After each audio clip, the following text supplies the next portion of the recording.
Welcome to I Love My HBCU ? The podcast where we express our undeniable love for HBCUs, but where we are also not afraid to address a few tough questions. So, sit back, learn a little, love a lot, and rep your HBCU.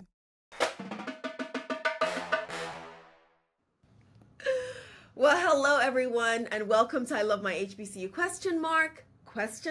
The podcast. My name is Tosin Richard. I am your host, and I think this is going to be our third student from Oakwood University, which is amazing because not too long ago I said we'd never had a student from Oakwood, and then here we are with number 3. Welcome, Mariel Awoniyi. How are you?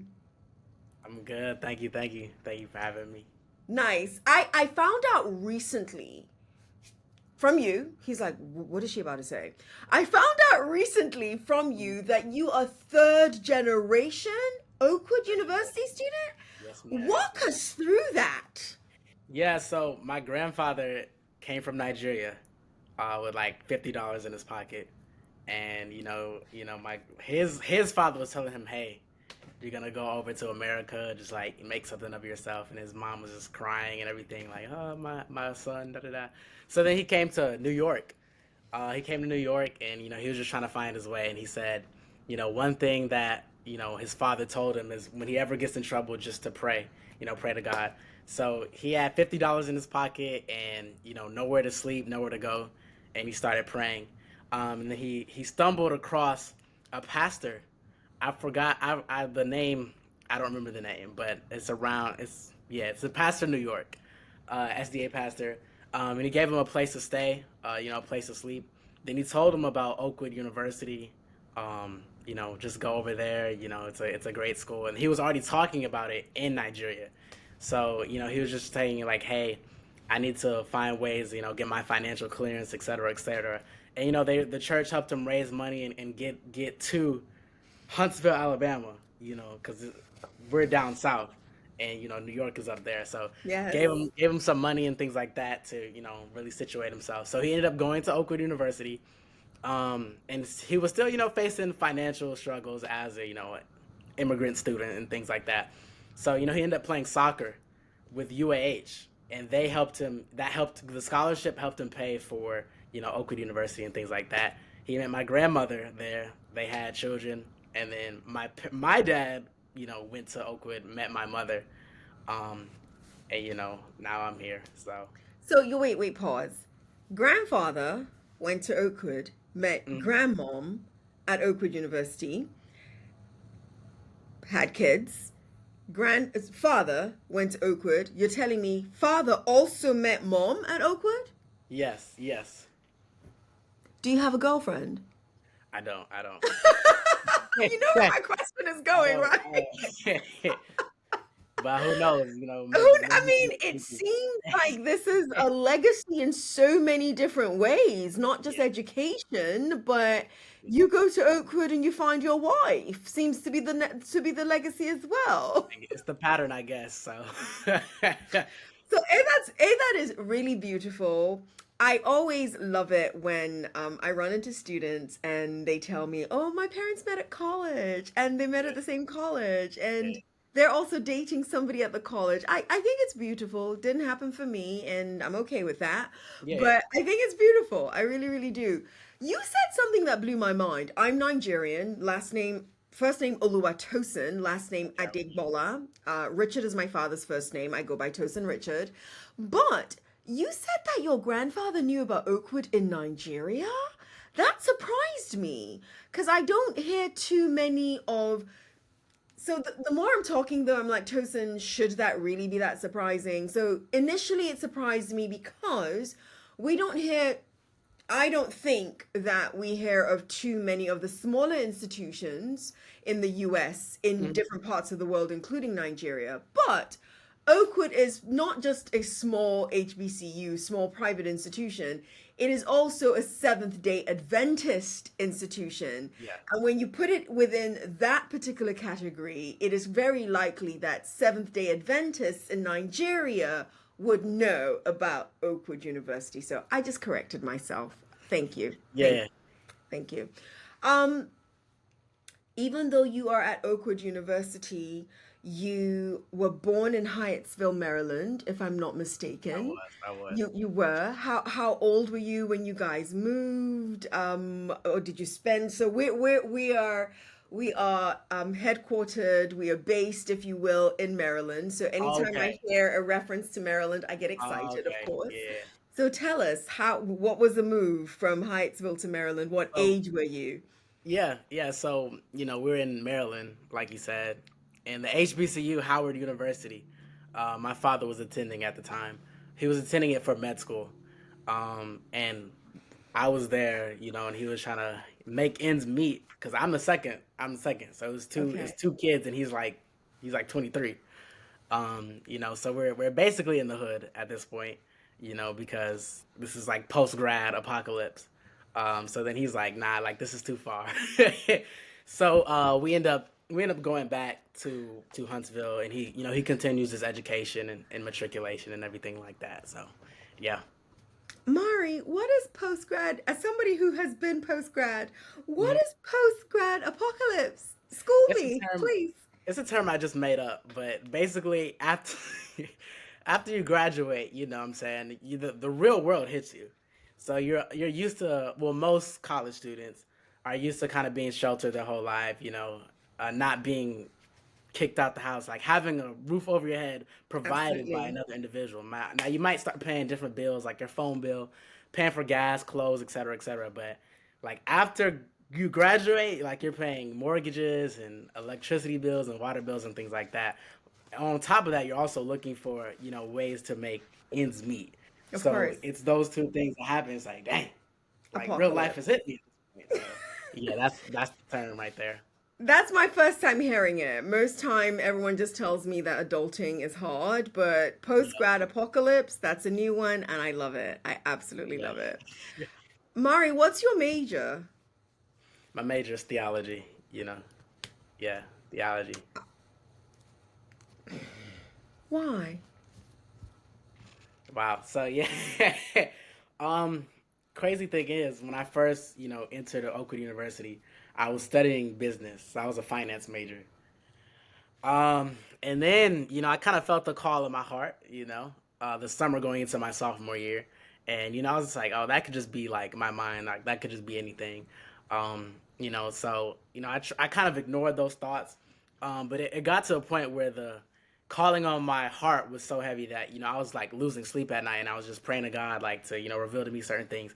And, different things, came back to my memory. So I was a business major, but, they asked me to sing for the theology departmental chapel, even though like I was a business major, and I remember things like that.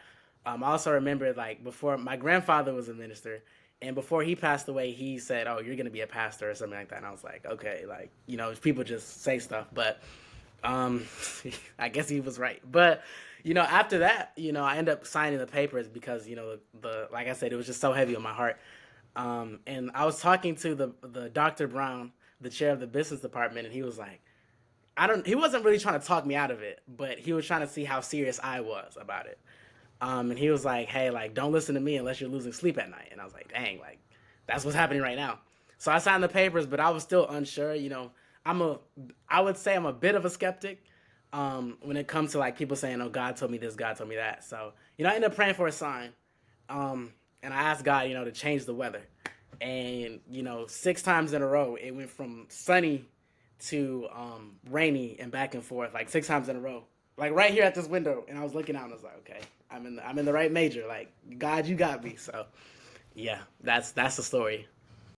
Before I actually throw the rapid fire segment at you, you should know this answer because enough of you have gotten it wrong and it's been corrected as right. So we do the rapid fire segment in 67 seconds instead of 60. Why? 7 is a number of completion. Why does everyone come up with 7 as a number of completion? 7 sure can be the number of completion, but that's not the reason why, Mari. Why do we do it in 67 seconds? Because if you're going to say 7 is the number of completion, then how about the number 6? So, you know what I'm saying? Just a little, just a little less incomplete. You know what I'm saying? So I it's really don't know though. 67. I'm going to tell you. I'm pulling your legs. So 1867 is the year the most number of HBCUs were founded at 9 strong HBCUs. So you learn something new every day. And Okay. so to pay homage to that list, I do the rapid fire in 67 seconds instead of 60 seconds. Are Okay. you ready for your rapid fire? Go ahead. He's like, I'm not ready, but sure, let's do this. That's what that shrug meant to me. Nah, it just means, hey, I'm ready. I'm ready. Okay, Mari, describe yourself in 3 words. Creative, autodidact, man of God. Those were a lot of words. My fault. Cre- My fault. I'll take it. I'll take it. You're at your college graduation. Who do you want as a commencement speaker? Jeremy Anderson, because that's my cousin. Is he somebody we would know? You might. Is he a singer? He's a motivational speaker, so he's kind of like on the Eric Thomas type of, like he did a conference with Eric Thomas. So, Okay. Yeah. Jeremy Anderson. Yes, Kudos. What's the best meal at your HBCU? man. I get It's looking like breakfast. none. Breakfast. Breakfast? We'll go with Yeah. breakfast. All that squirming he did is looking like none, but we'll go with breakfast. Oh no, the food is amazing at our school. Of course it is. Yeah. Of course it is. What's your unpopular opinion about HBCUs? I'm not sure how popular or unpopular this is, but despite the fact that our infrastructure might not be as good as other schools, due to the lack of funding, I still think I know that you can get a quality education, and a lot of successful people have come from HBCUs. So. I love it. Absolutely love it. The time's up, but I always ask this one question, so I'm still going to ask this question. Shout out your favorite professor and what do they teach? Oh man, I got a lot of favorite professors. Oh, that's lovely. That's lovely. Oh man, Professor Olatunji, Professor Olatunji. fellow What is Nigerian. He teaches a lot of classes, but one of the main classes he teaches, I think in my freshman year, general ed, called Life and Teachings of Jesus. It's an OG class. I'll take it. I'll take it. That's all. So he's like, that's all I got. So we know you were born in Hyattsville, Maryland. We know that thanks to post-grad apocalypse, according to you, Dad moved from Howard University back to Huntsville, Alabama, and Oakwood University. The reality is, between Maryland and Alabama, there are more than a few HBCUs. You've told us to some degree why Oakwood, but you could have gone anywhere. And I also know that you were accepted into other colleges as well. What is it about Oakwood that made you say, this is the university I'm going to no matter what? Tell us your college selection journey. So my college selection journey, it was easy. It was rather easy for me. And the reason I say that is because I knew I was going to Oakwood. I'll be honest with you. I got accepted to other colleges just to show off. Especially for graduation, because at my graduation for Oakwood Academy, like they tell everyone like what schools you got accepted to. So I'm like, let me what I'm saying? Yeah. So, one of the more, I guess, prolific, if that's a word, one of the more illustrious universities that I was accepted to. I got accepted to Morehouse, but I was like, nah, I'm not going. I knew I wasn't going. I literally just did it to show off. So I chose Oakwood. I chose Oakwood because, I knew my family went there. Like, my grandparents met there. My parents met there. My aunts and uncles went. My great aunts and uncles went. Like, it's just such a legacy school that it's like, I knew I was going there. Plus, I wanted to go there. It wasn't just like, someone had to pull my hand to go. Like, I actually wanted to go there. I took dual enrollment classes in high school at the university. So it already kind of set me up to go there anyway. So, yeah. What's your favorite thing about Oakwood? My favorite thing about Oakwood is the people. You Okay. know, I'm a Black Adventist individual. You know, and to see other people that are Black and Adventist, it's like, dang, you know what I'm saying? Like this is the place to be for me. You know, because Oakwood University is the only, to my knowledge, the only HBCU that is Adventist.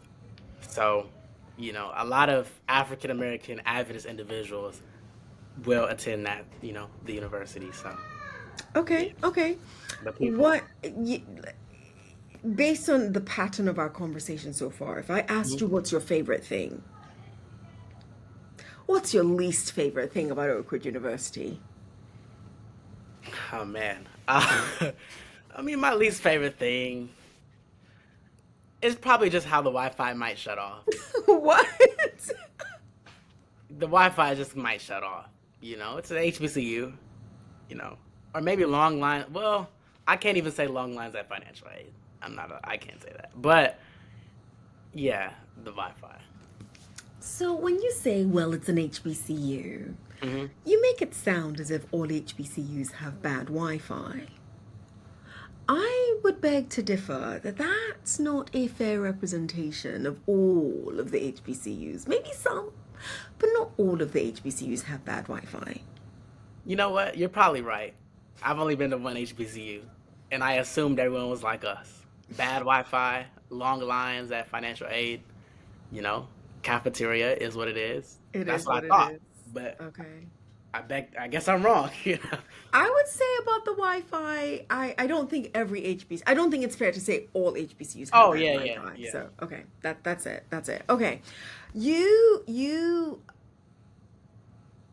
my guess is that because you are a smaller institution, you have a lot of opportunity to converse with the leadership at your institution. And yes, no? Yes, Yes, okay. He's like, yes, yes. yes. Um, are you comfortable sharing with us some of the things that you may have shared with the leadership of your institution with regards to growing Oakwood University to being even more prolific of a university than it is? Well, I will say that me personally, I've had a lot of, you know, dialogue with various leaders on our campus, Okay. but I haven't spoken to them about, you know, the growth of us as an institution. You know, that's something that never really crossed my mind, Okay. you know. But yeah, I haven't talked to them about that. What have you talked to them about? What would you share with the leadership of your institution about your institution? I want to know. Yeah, I mean, typically when I go to them, it's just about, you know, something that, you know, I'm trying to get off the ground. And that might sound selfish, but you know, I'm here to serve the students too. Come on, somebody. So, you know, I'll go, and if there's, for example, if there's a trip that for an organization that I'm leading, I'll say, hey, like, can you sign this paper, things like that. You know, it's pretty boring stuff. You know, it's paperwork. You know, stuff like that. You know, corporate America. You know. Corporate America, pretty boring stuff. You Yeah. don't get you don't get, too many feathers ruffled or anything like that is what it sounds like. I've gotten feathers ruffled. I've gotten a lot of feathers ruffled. But Doing what? It sounds like you're just trying to keep this close to the chest. Tell us. nah, it's not about keeping it close to the chat. Really though, like I ruffled feathers with leadership, but well, I'm not sure with leadership, but probably I'm assuming leadership. Um, you know, my freshman year, I was a freshman. I was young. I went on stage. And, you know, it's an Adventist school. It's a Christian school. You know, and you know, there's various views within the Adventist church. So some may be more liberal like me, or others may be a little bit more conservative. So I was doing a rap at AY. AY is like our Friday night, like that's the thing. You know, Friday night everyone gets together.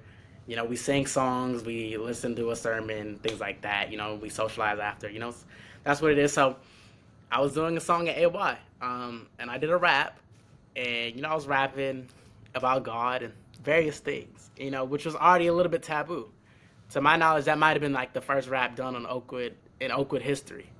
I could be wrong, but I'm pretty sure that that's what it was. So I was rapping, and I said a word. It wasn't a curse word, but I said a word that some may consider derogatory, and yeah. So that's pretty much what happened. I'm pretty sure, if I was in a leadership position and I saw a freshman, coming just reaching the campus and doing such a thing, I might be a little bit. My feathers might be ruffled. Okay. So yeah, that's what happened. But no, we never talked to. Well, I talked to leadership about that, but it was church leadership. It wasn't school leadership. I talked to the church leadership and I apologized. Said, hey, I apologize. So yeah. So speaking of being a freshman, speaking of being young, I'm curious. How would you describe your generation? My generation? Oh, man. Absolutely. I have a lot to say about my generation. Like I'm all ears. I have so much to say about my generation, but I would say our generation is inquisitive. We're very curious about different things, and I think that's a great pro. I think some of the greatest minds of our generation, or even before our generation, it started off with curiosity. No one can invent the iPhone without being curious about something. So yeah, I think we're rather inquisitive, but I would say with that comes a plethora of cons. I think we can get so curious, especially in the age of information and social media, that it could be to our detriment. I think sometimes, especially if anyone is given a platform and they're not careful about how they share specific messages, then that could be to people's detriment, because I could go say anything like it's facts, and someone can go ahead and listen to that and then share that. So now I think not the term isn't. I'm not sure if the term is mass hysteria, but I think there's a plethora of things that we accept as society today that just aren't true, especially in our generation. So your generation, I don't want to use the word gullible because that's not actually what I mean.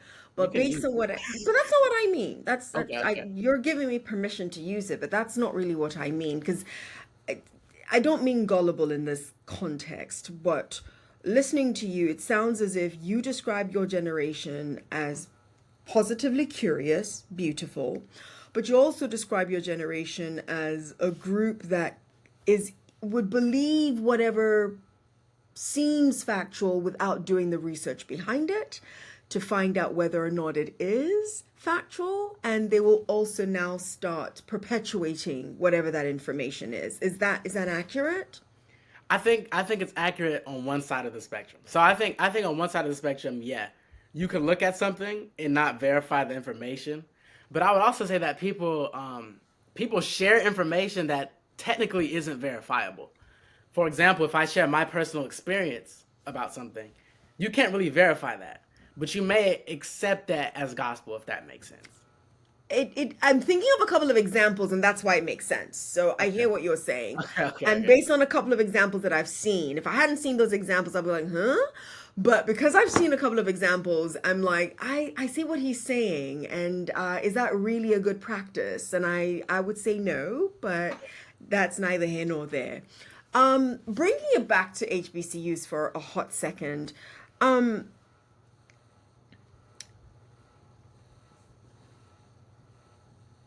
I think I know the answer. You've told me what you like most about your HBCU, what you like least about your HBCU. What does your HBCU get right? What does Oakwood University is a small Seventh-day Adventist, if I'm not mistaken, private institution, private HBCU in Huntsville, Alabama. What does it get right? Because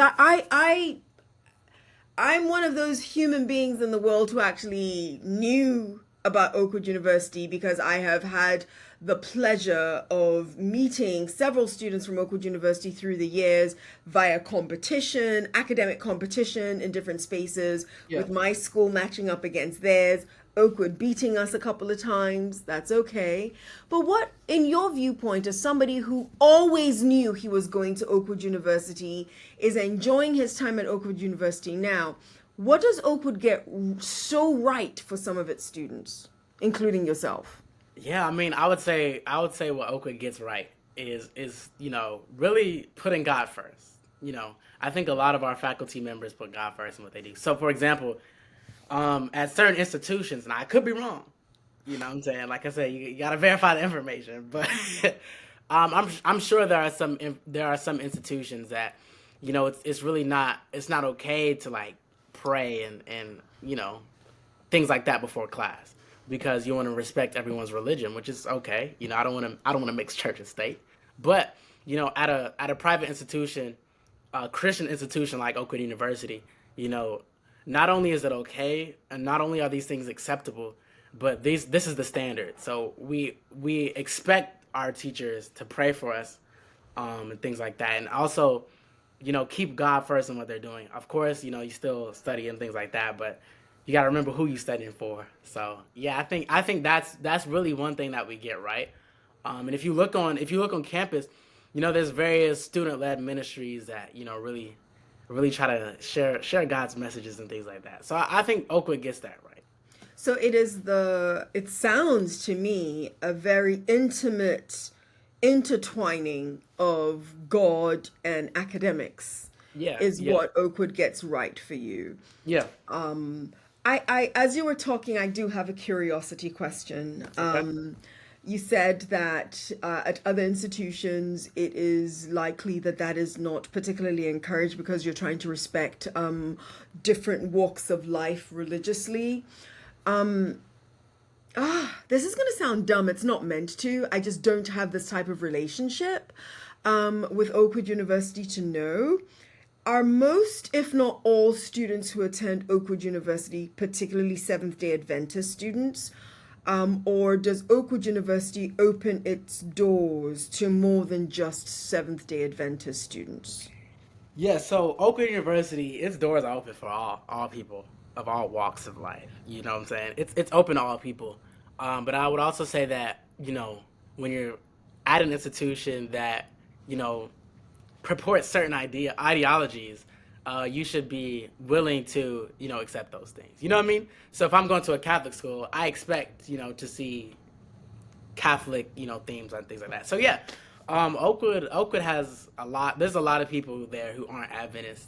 Okay. And, they're accepted too. You know what I'm saying? Okay. So Oakwood accepts students from any religion, but to your point, and I do agree, if Tosin is applying to a particular institution, and I'm going there for a particular reason, but I also know that this institution, this is the way they do some particular things, and that is part of who they are, then I must be open and also expect, not just open, also expect that this is how they do things, whether I agree with it or not. Yeah. I chose to go there, so I should be a little bit open to the way they do things. That's what I'm getting. Is that?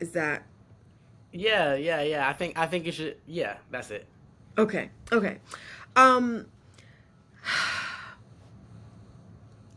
There are for your so I paused because I asked you earlier on to describe your generation.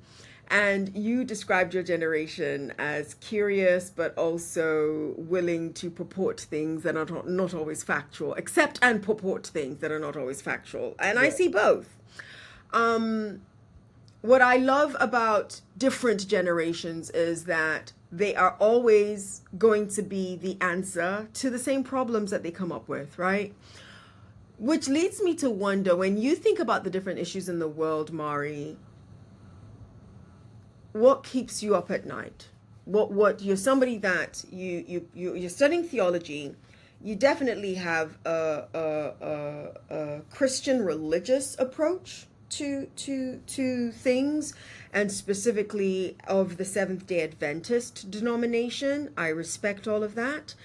You, if I'm not mistaken, you had shared with me much earlier on that you plan on starting your own church, or at least being a pastor of a church someday. So you see yourself in some leadership role someday, which makes me curious to know, what are the issues that you see either in society or within your generation or with your HBCUs or HBCUs that it keeps you up at night because you find some of them to be problematic? What issues drive you?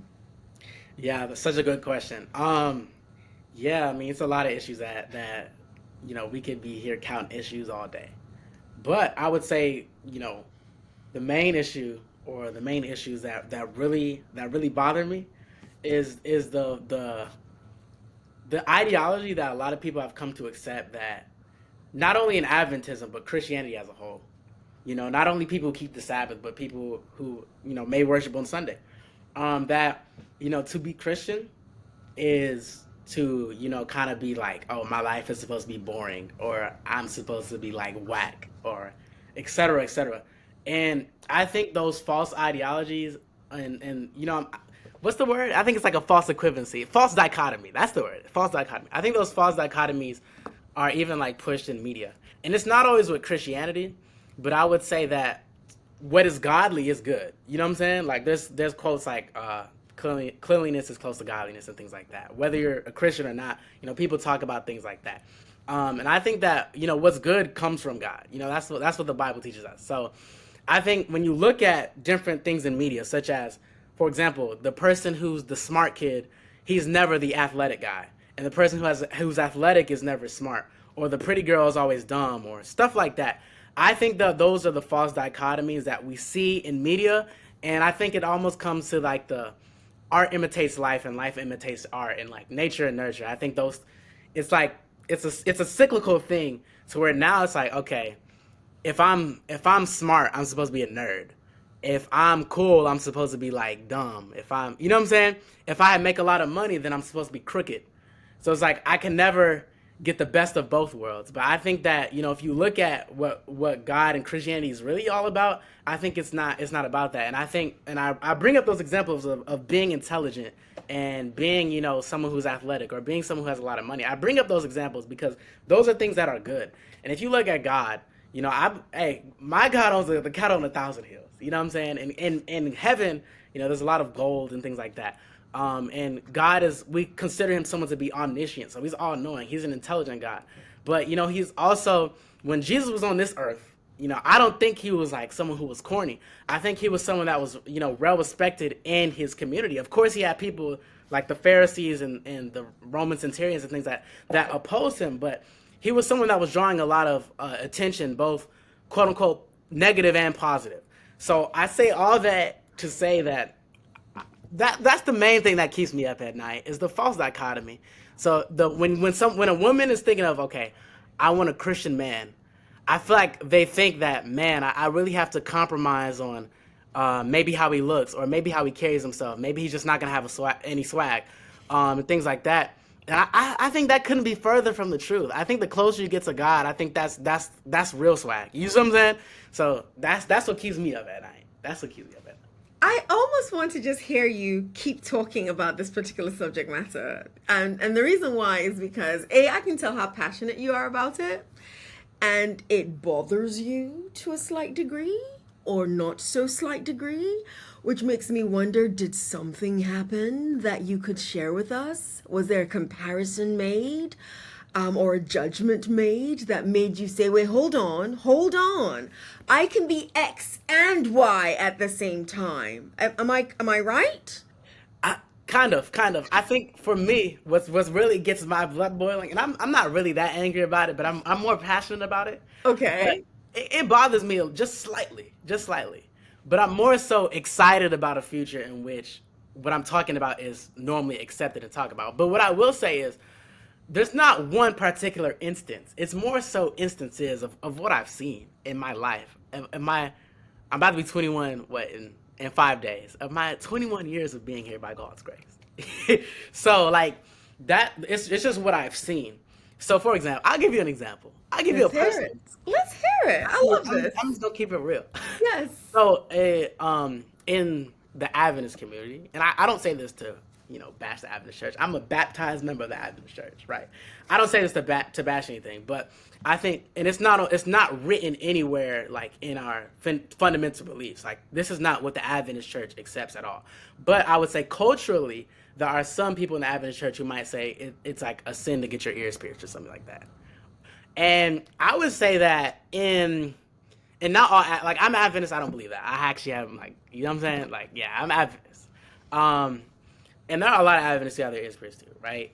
But I think that that's something, and I think this goes more along the line of, like, just wanting to dress nice. You know what I'm saying?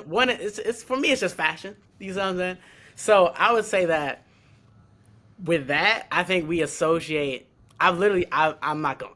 And I've heard people say, like, oh, like, you shouldn't get earrings because, you know, it makes you look better or things like that. I was like, what? But basically what they're kind of saying is it's almost like it's a good thing, but, like, it's too good for us humans to enjoy, I guess. Because someone said, like, not everyone takes that approach, but a lot of people take a similar type of approach. So where I would say that, and no, this is just me. This is a postulate of mine. But I would say that, you know, if you really look on a subconscious level of what a lot of these people are saying, I think it goes to a same line of reasoning of, like, dang, like, don't dress too nice. You know what I'm saying? Like, don't draw too much positive attention to yourself. Or don't have too much money. I've heard people say it, and they might be joking, but they'll be like, I can't be too rich now. I'm supposed to follow God. But it's like, yeah. So I would say that, once I got my ears pierced, some people would be like, oh, like, is he like an F-boy now? Or is he this, that, and the other? I still follow God. I just got my ears pierced. You know what I'm saying? So, yeah, I would say, yeah, that's the thing that gets to me. That's the thing that gets me. So that's the personal experience. You know, I got my ears pierced. People are looking at me like I was something else. Or I'm just like, you know, I've declined morally, but I guess my swag went up. I don't know. So, yeah. This has been interesting to listen to. I intentionally have zero expectation when I ask the question, what are the issues that keep you up at night? Because it's different from person to person. Yeah, For some people, it's really close to home. For some people, it's national issues. For other people, it's international issues. For some people, it's behavioral. For other people, it's perceptive. In your case, it seems more perceptive than anything. And I find it illuminating. That's the word I'm going to use. I like that I word. find it illuminating when I hear the different issues that bug people and bother them. And if I not that I should, and definitely not that you've asked, but if I were to, when we stop this recording, right, and I go and reflect on what keeps Mari up at night, the way I digest it is judging others based on the appearances of who they are, and not based on who they truly are. And that is problematic in almost any space. So seeing somebody like Mari, knowing very minimal things about him, and then either projecting on him or judging him, whichever word works for you in the moment, based on the things that he may be appearing as, is what is problematic for you. And I think that's problematic, period. I think it's important for us to give everyone an opportunity to reveal themselves to us, regardless of what preconceived notions we might have of them. Because those preconceived notions might be cultural, those preconceived notions might be religious, those preconceived notions might be anything. So this has been, again, intriguing listening to you talk about this, and I sincerely appreciate it. Mari, before we leave, you are clearly a young gentleman, really young gentleman, who has a lot of things to say and a lot of thoughts and in his mind. I want you to finish this sentence rather, not tell me, what you think life would be like for Mari in about 5 years. In 5 years, Mari will... In 5 years, oh man. In 5 years, Mari will be in dental school by God's grace. So I'm a theology major, but I'm pre-dent as well. You So didn't share that with us before. You waited till the end to tell us, hey, by the way, I'm also going to be a dentist. it's a lot. It's too much to share. What can I say? But Okay. yeah, I mean, in 5 years, by God's grace, I'll be in dental school. And yeah, I'll take in it. I'll 5 years. take it. Is there anything, Mari, that you would have wanted to share that I have not done a great job of making sure I asked about or talked about that you'd want to bless our audience with before we end this lovely chat? You know what? I think you asked great questions, and I think you hit the nail right on the head. But what I will say, just to add to or put a pin on everything I was saying about the false dichotomies, I would say, look, what I'm saying, if you don't typecast anyone, what I'm saying, if someone has a 4.0 GPA, that doesn't mean they're gonna be weird. If somebody's athletic, that doesn't mean they have bad grades. If somebody, what I'm saying, so don't do that to yourself or anybody else, because then now you put yourself in a box and put others. So yeah, that's all I had to say. That is perfect, and I absolutely love it. Mari, leave our audience with one word or short phrase on why you love your HBCU. Man, one He's word or smiling phrase. hard. I'm just gonna say, love. Love is in the air at Oakwood University, because God is love. Amen. I love it. I'll take it. I'll take it. That's it right there. Um, from listening to how his grandfather ended up at Oakwood University and how his father, through a post-grad apocalyptic, I'm always going to use this phrase now, post-grad apocalyptic era, or post-grad apocalyptic phase, ended up at Oakwood University, and just your own insights about typecasting. It is impossible for anyone to listen to this episode and not like this episode, not because of me, but entirely because of you. So I hope everyone who watches it likes this episode. And I also hope that me, Tosin, I have earned the pleasure of you subscribing to I Love My HBCU ? For those watching and for those listening. Till the next episode, Mari, thank you so much for joining us. Thank you for having me. You've been listening to I Love My HBCU ? Let's keep the conversation going as we share our stories and encourage more practical support of HBCUs, whilst of course holding each other accountable. Don't forget to follow and subscribe for the latest episodes. Until next time, love and lift your HBCU.